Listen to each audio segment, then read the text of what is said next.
excited to be here because the legislation that I'm moving like a rocket docket through the District of Columbia Council, I think can be a model for other jurisdictions. And I wanted to talk about it today in the context of physical education. But as you've heard from the other speakers, physical education and that issue should be part of a broader discussion about either the whole child and also the whole school.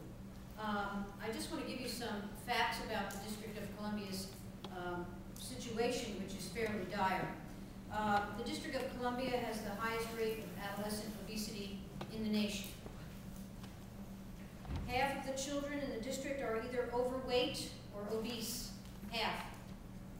And 1/3 of district children live in poverty.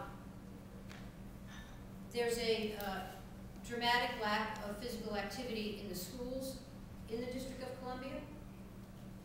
Students in the district receive very little physical education. In elementary school, they have 45 minutes of physical education per week.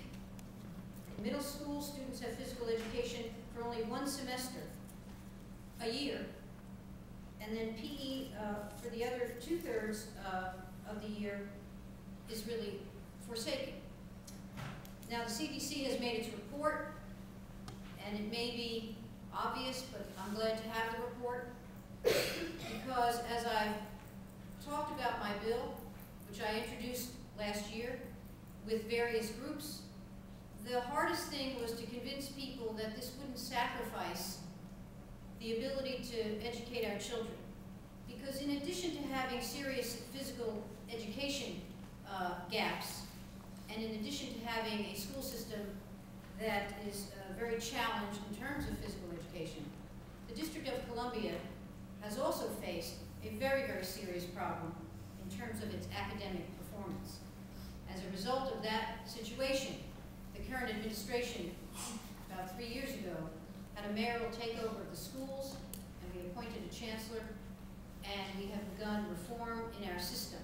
But that reform has largely been aimed at data and testing, and the focus on measurable results in the academic sphere.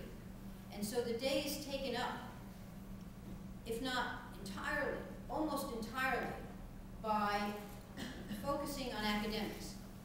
And the original initial reaction was to say we can't afford physical activity, more physical activity in our schools. Our schools are in dire circumstances academically, and we can't afford this now. We have to raise the academic levels first. So these results that you're reporting, which I also, I have a staff member here, Drew Newman, who's in the back. Some of you may know him because we've been dealing with many of the groups involved in this. We spent a lot of time doing a lot of research so that we could go with empirical data to the school officials and say, no, this is not contrary to your mission. In fact, it supports it.